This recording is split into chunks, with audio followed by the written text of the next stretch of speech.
Bismillahirrahmanirrahim. Assalamualaikum warahmatullahi wabarakatuh. Waalaikumsalam warahmatullahi wabarakatuh. Seperti biasanya untuk mengawali kegiatan ini kita berdoa terlebih dahulu. Berdoa mulai. Selesai. Selamat pagi semuanya. Pagi. Pagi, Bu. Ya. Pagi. Walaupun ini pesertanya masih sedikit, kegiatan ini tetap akan kita mulai. Terima kasih kepada semua siswa yang sudah mengikuti ulangan. Bagi yang belum karena sesuatu hal, misalnya terlambat, karena tidak tahu, nanti mengikuti ulangan susul link akan saya berikan lagi dengan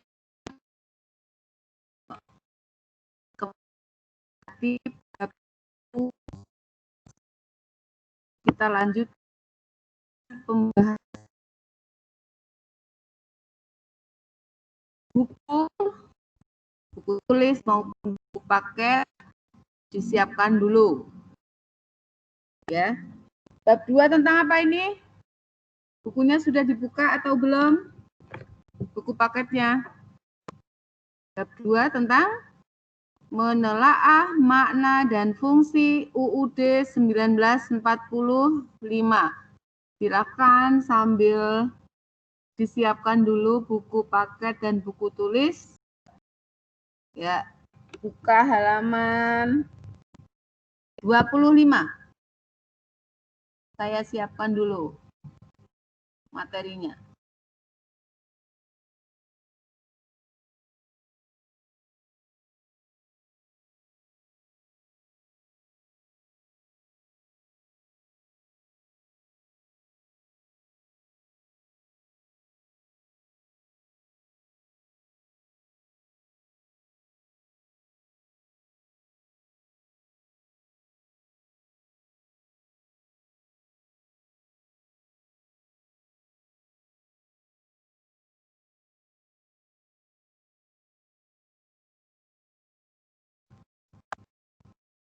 Sudah terlihat belum?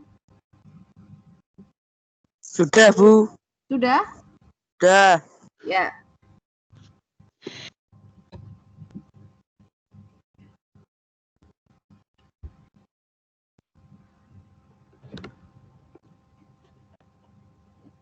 Makna dan fungsi UUD Negara Republik Indonesia tahun 1945.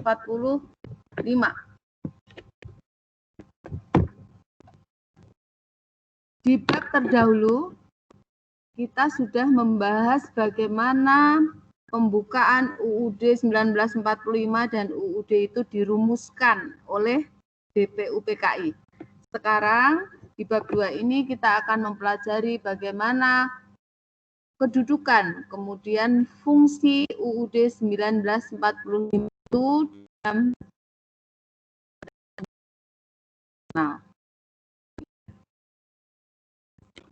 UUD 1945 yang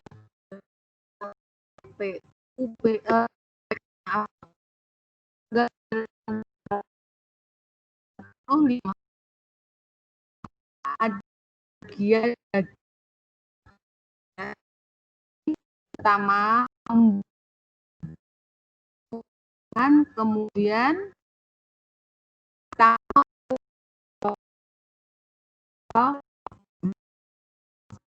peraturan.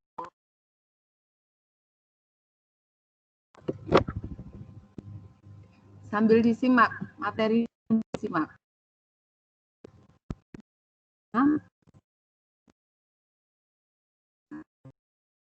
Pembukaan UUD 1945 itu, adakah di antara kalian yang belum paham isinya? Halo? Isi pembukaan itu setiap kali upacara kita baca. Ada berapa alinea? pembukaan UUD 1945 ada berapa alinea? 5. Hah? 5? 4. 4 ya, alinea ke-1, 2, 3, dan 4. Paham isinya? Kalau saat ini belum paham, nanti setelah kegiatan ini silakan dicermati pembukaan UUD 1945 setiap isi alineanya. Ya. Pembukaan UUD 1945 kedudukannya lebih tinggi dari pasal-pasalnya. Jadi, kedudukan pembukaan UUD 1945 itu lebih tinggi dari pasal-pasalnya. Ada yang bisa menjawab, kira-kira kenapa pembukaan kedudukannya kok lebih tinggi dari pasal-pasalnya?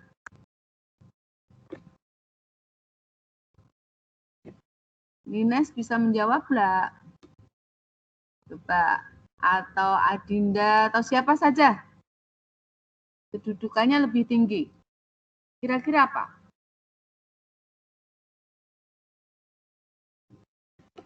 Mengapa pembukaan kedudukannya lebih tinggi? Karena memuat kaidah yang fundamental. Ya, hal-hal yang mendasar itu termuat dalam pembukaan UUD 1945.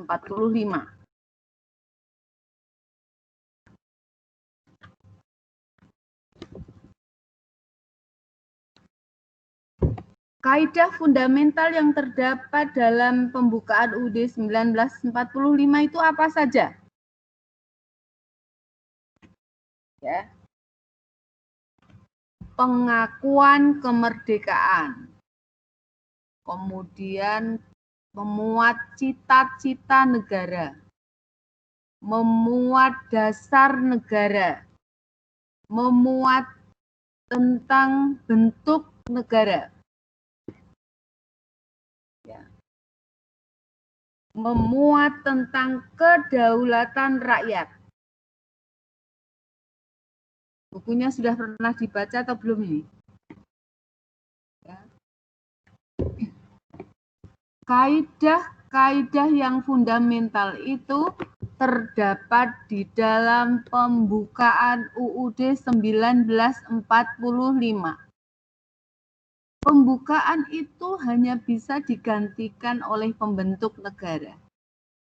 Ya, hanya bisa dirubah. Makanya ketika dilakukan amandemen atau perubahan pasal-pasal UUD 1945 itu yang namanya pembukaan itu tidak akan pernah dirubah karena hakikatnya merubah itu berarti sama dengan membubarkan negara. Sekali lagi, pembukaan UUD 1945, pembukaan UUD Negara Republik Indonesia tahun 1945, kedudukannya lebih tinggi dari pasal-pasalnya karena memuat kaidah negara yang fundamental, mendasar. Nah, kaidah-kaidah fundamental itu diantaranya pokok-pokok pikiran yang diwujudkan dalam pasal-pasalnya, kemudian tujuan negara, pernyataan kemerdekaan, kemudian kedaulatan rakyat, dan dasar negara. Dasar negara termuat dalam pembukaan itu. Karena memuat kaidah negara yang fundamental, maka pembukaan UUD 1945 kedudukannya lebih tinggi dari pasal-pasalnya. Ya, satu hal itu kamu pahami dulu. UUD 1945 itu terdiri dari bagian-bagian.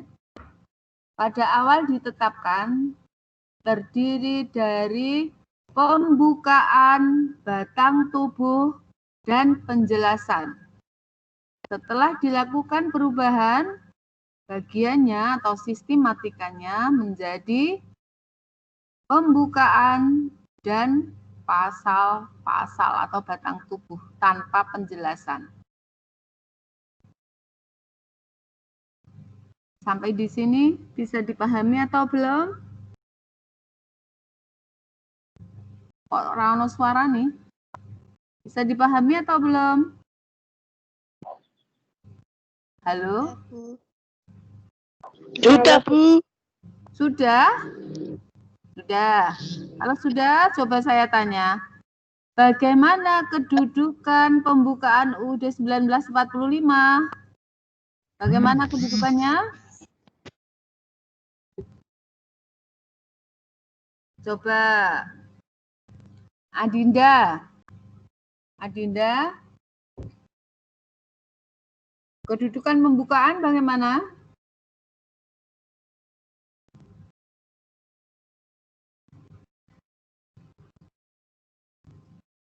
Lebih tinggi dari pasal-pasalnya. Mengapa lebih tinggi? Mengapa lebih tinggi? Karena memuat kaidah negara yang fundamental.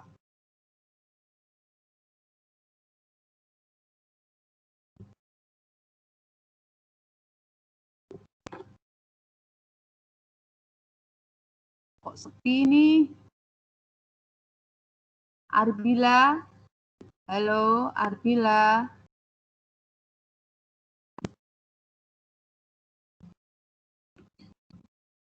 Bagaimana kedudukan pembukaan UUD 1945? Lebih tinggi dari pasal-pasalnya. Ya, mengapa kedudukannya lebih tinggi dari pasal-pasalnya? Karena memuat kaidah-kaidah yang fundamental. Ya, karena memuat kaidah-kaidah yang fundamental. Coba sebutkan kaidah-kaidah yang fundamental itu apa? Bangun Fendian. Berta, apa kaidah yang fundamental itu? Pernyataan kemerdekaan. Terus tujuan negara tidak harus diurutkan ya, tetapi kaidah-kaidah fundamental negara itu apa saja kamu harus bisa menyebutkan. Tidak harus urut, tetapi hal-hal yang pokok, hal-hal yang mendasar yang termuat dalam pembukaan itu harus kamu hafalkan. Tujuan negara, pernyataan kemerdekaan, dasar negara, kedaulatan rakyat, pokok-pokok pikiran yang diwujudkan dalam pasal-pasalnya. Itu merupakan kaidah negara yang fundamental.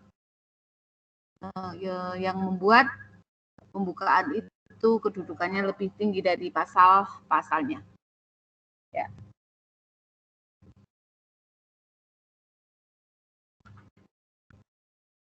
Setelah itu, hubungan antara pembukaan UUD 1945 dengan proklamasi. Kita coba ingat dulu. Atau kamu lihat di halaman 28. Di situ ada teks proklamasi. Ya. Coba dilihat dulu, teks proklamasi. Dilihat teks proklamasi.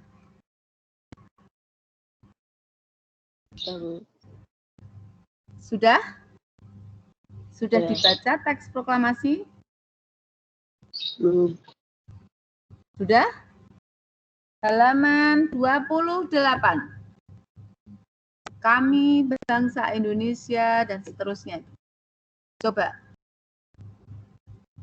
di dalam teks proklamasi itu ada dua hal. Jadi memuat dua hal. Tentang apa?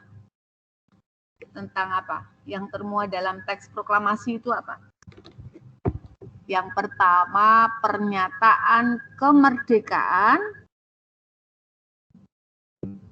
Ya, pernyataan kemerdekaan. Bangsa Indonesia menyatakan diri menjadi bangsa yang bebas, yang tidak berada lagi di bawah kekuasaan pemerintah negara lain. Pernyataan kemerdekaan atau pernyataan kebebasan. Yang kedua, tentang apa? Tindakan yang akan segera dilakukan setelah merdeka.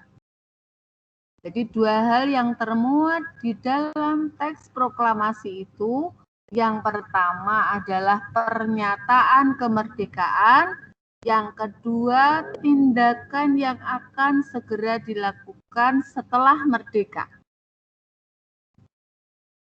Ya. Setelah itu dua hal yang termuat di dalam teks proklamasi.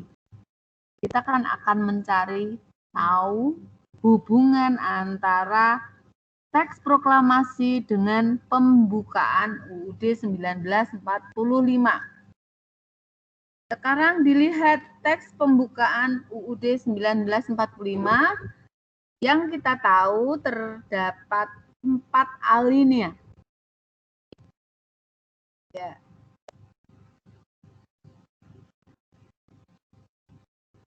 Kemudian setelah kamu baca teks pembukaan UUD 1945, kira-kira hubungannya apa dengan teks proklamasi?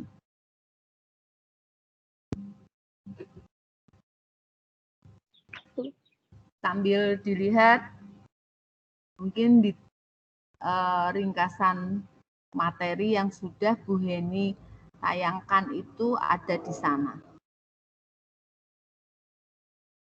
Hubungannya apa?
Halo.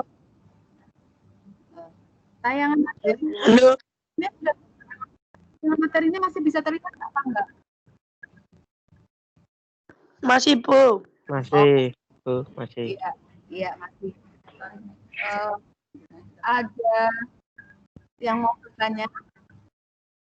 Tidak, Bu. Tidak. Coba bisa ketemu atau belum hubungan antara teks proklamasi dengan pembukaan?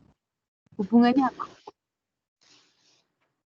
Kalau kita lihat alinea ke-1 isinya tentang apa? Proklamasi kemerdekaan. Pernyataan tentang Kemerdekaan bahasa Indonesia. Iya. Kesimpulannya maksudnya, intinya.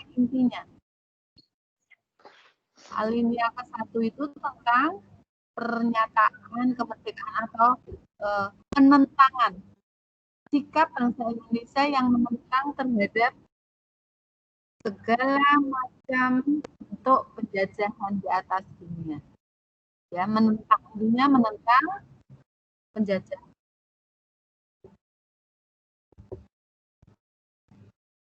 Alinea kedua,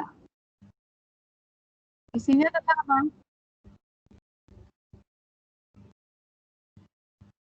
Perjuangan kemerdekaan. Perjuangan bangsa Indonesia telah mencapai kemerdekaan. Ya.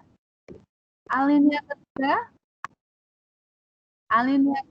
itu menyampaikan bahwa kemerdekaan yang dicapai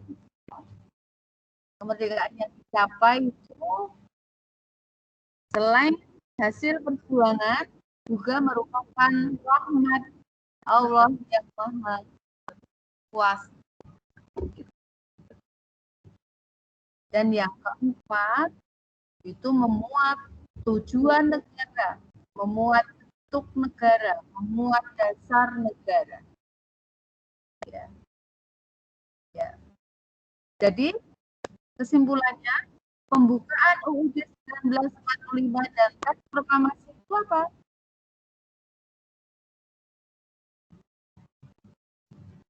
Pembukaan merupakan uraian proklamasi secara terperinci. Ya, hubungannya teks proklamasi itu dijabarkan atau diuraikan dalam pembukaan UUD 1945. Berarti pertemuan hari ini kita sudah bisa membuat untuk kesimpulan kedudukan pembukaan UUD 1945 itu lebih tinggi dari pasal-pasalnya karena memuat kaidah negara yang fundamental. Ya, kaidah fundamental itu apa? Tujuan negara, pernyataan kemerdekaan, kemudian dasar negara dan seterusnya. Ya. Yang kedua, hubungan antara proklamasi dengan teks proklamasi dengan pembukaan itu adalah pembukaan UUD 1945 merupakan uraian proklamasi secara terperinci. Ada yang ingin ditanyakan? Kalau tidak ada untuk pertemuan hari ini, untuk kegiatan hari ini, saya akhiri dulu. Sampai ketemu minggu depan. Saya Assalamualaikum warahmatullahi wabarakatuh. Waalaikumsalam warahmatullahi wabarakatuh. Boleh keluar, Bu.